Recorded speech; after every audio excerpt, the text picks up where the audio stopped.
It's far more than social media.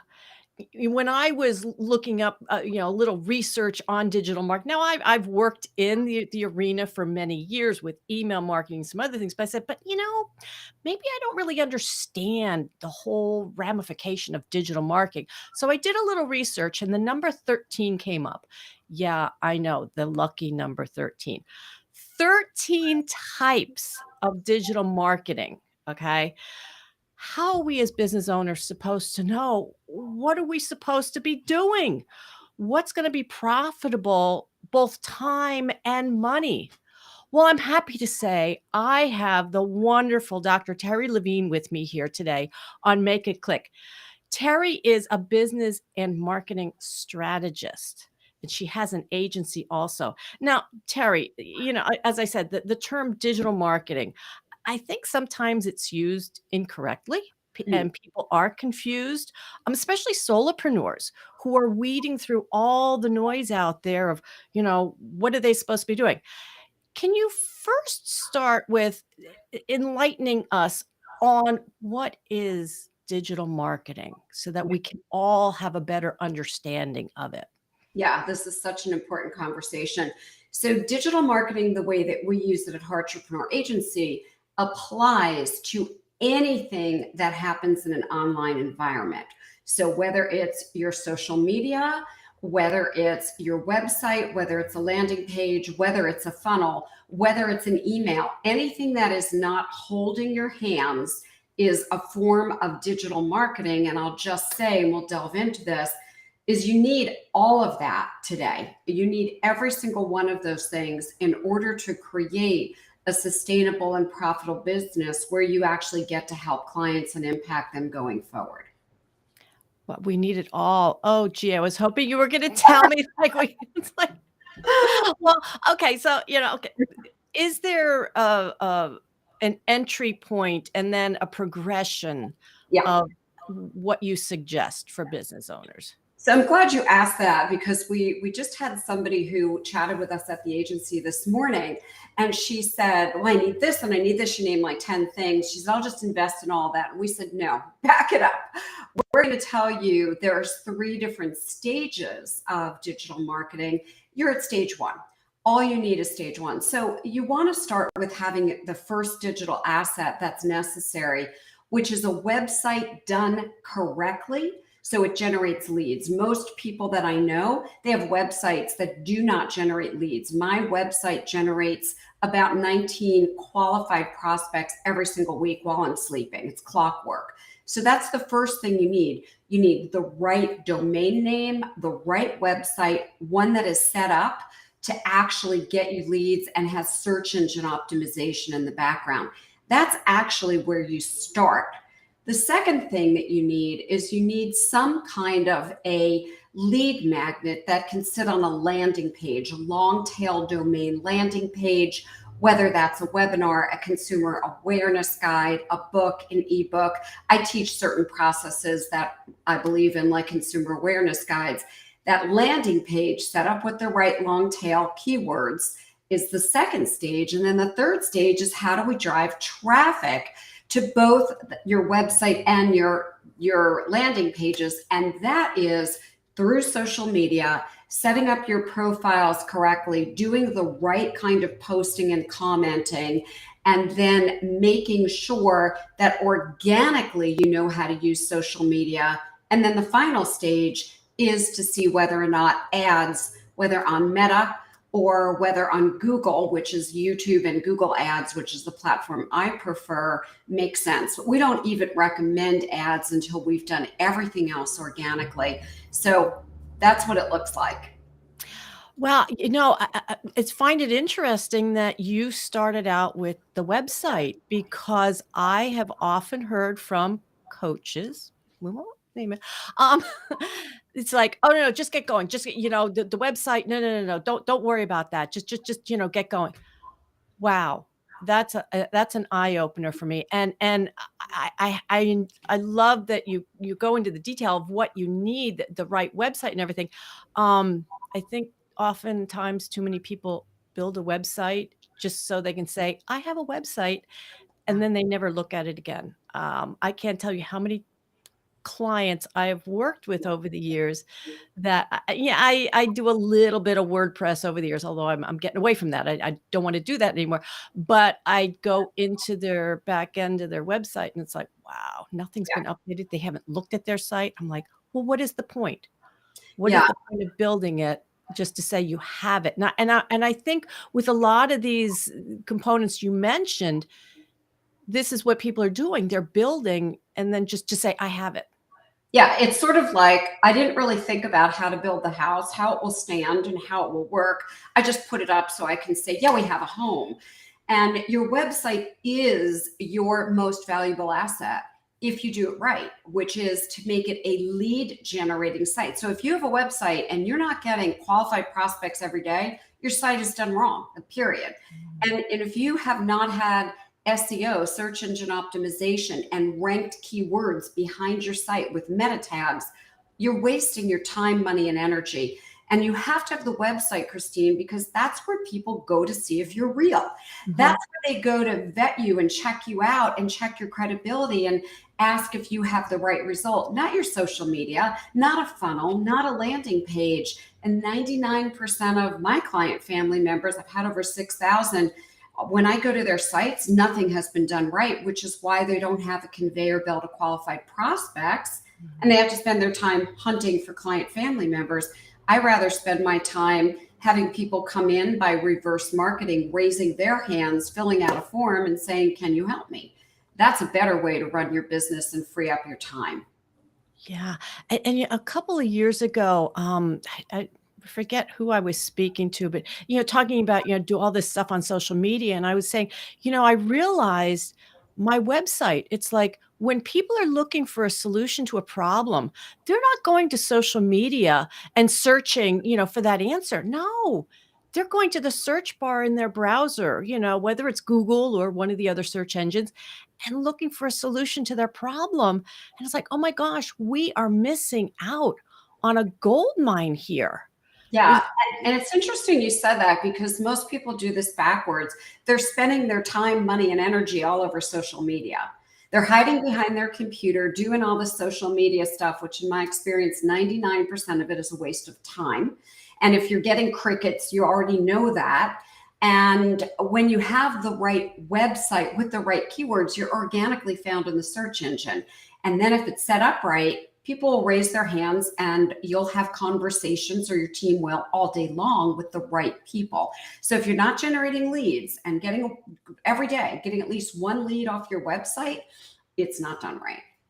Yeah. Now, in order to, set your website up correctly and whatnot, there's a lot of people, maybe some of our listeners are thinking, yeah, but I don't have the money to do all of this, to have the professionals do it for me correctly.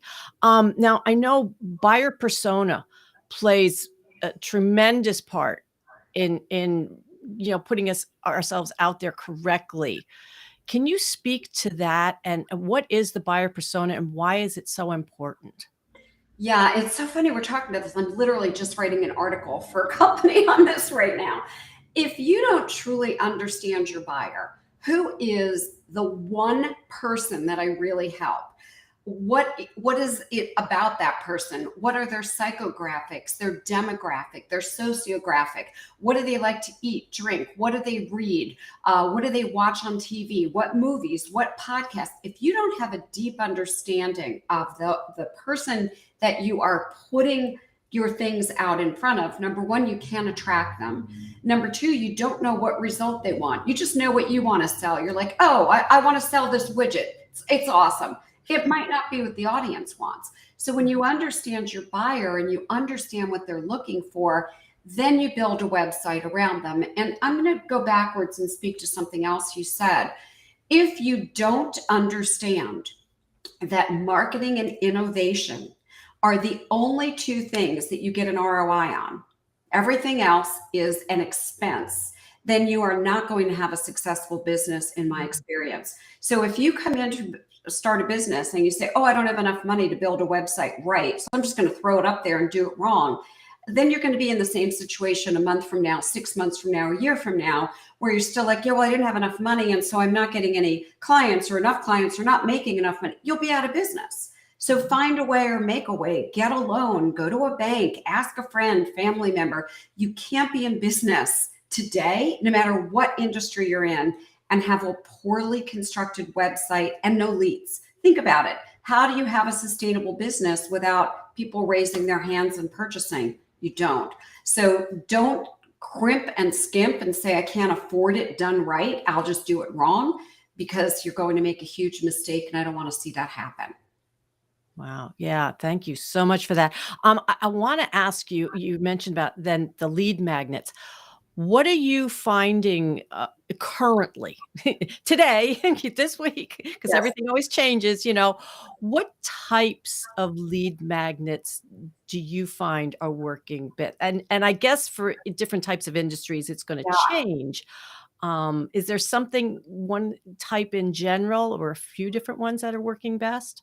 Great question. I have my client family members have two different lead magnets. And the first one that works in every industry, I've worked in over 400 of them in these 40 something years, is called a consumer awareness guide. A consumer awareness guide. It's not a book, it's not an ebook, it's not a sales deck, and it's not a pitch. So let me give you an idea. When I owned my coach training school years ago, the Coaching Institute, we had consumer awareness guides that said things like the 5 deadly mistakes you can make when choosing a coach training program. And it's a report that people can download that literally listed what the 5 top mistakes were. Then it simply said, this consumer awareness guide is brought to you by the Coaching Institute, where we specialize in. And of course, the 5 things we specialized in were the things that other coach training schools made mistakes in. And that's all it said. We gave our consumer awareness guide away. I'll just tell you 2 quick stories. I have a client family member who's only been in the industry for about a month, and her consumer awareness guide was downloaded 600 and something times last month. She has 4 new clients in her group program at $5,000 a piece. That's $20,000 from just a guide. And I'll give you another one. One of my integrative medicine docs has had her guide downloaded over 9,000 times in the last 2.5 years she's been working with me, which brings in on average about $17,000 every single month. So that's where you start. The second thing is going to be a webinar. Don't do that until you have a consumer awareness guide. Amazing. Oh my goodness. We have to talk more. We have to, so that, Yes. so we're talking, now this is content. Okay. So how does content marketing fit into all of this? So you have to have content out there. I have this little bracelet on. It might be hard to see here.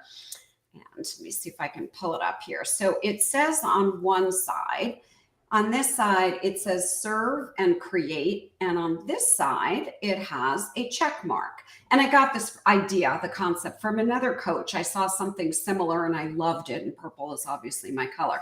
So what does that mean? This is what I teach my client family members. You wake up in the morning, and the only way that you should be spending your time is serving your client family members. So that is where the serve comes in. And create something that will help someone.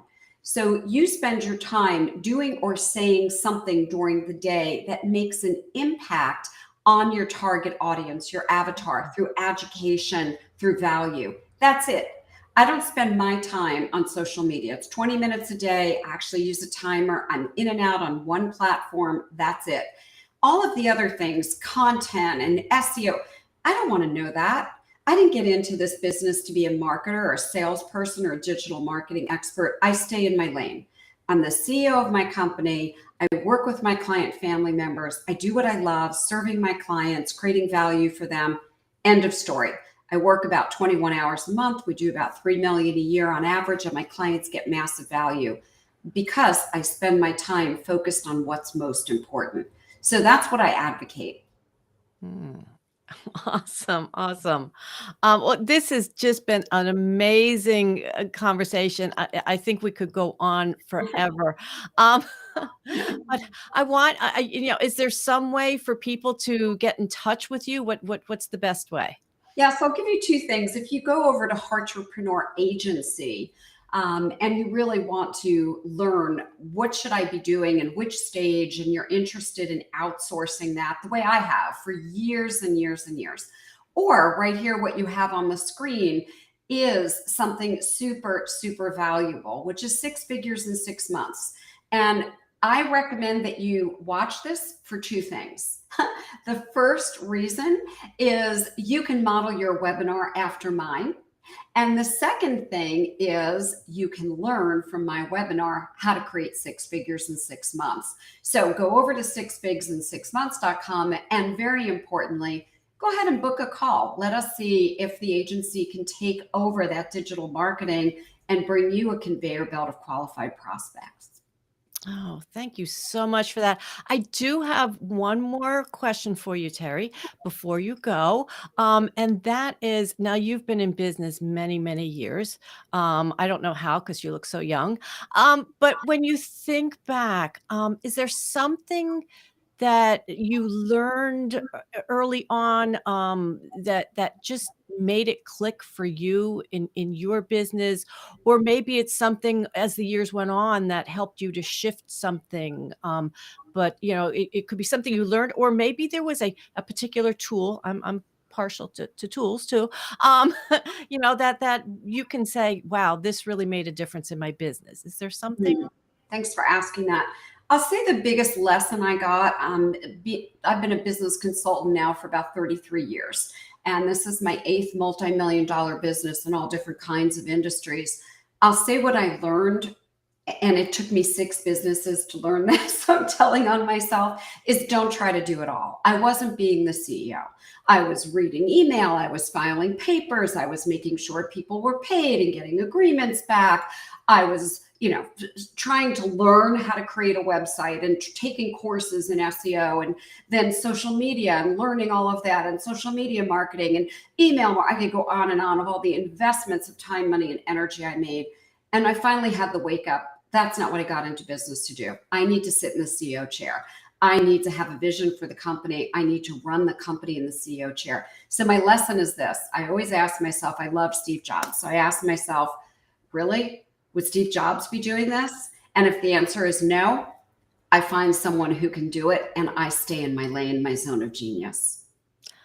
What a great message, and I can resonate with that because I love to learn. I wanna know it all.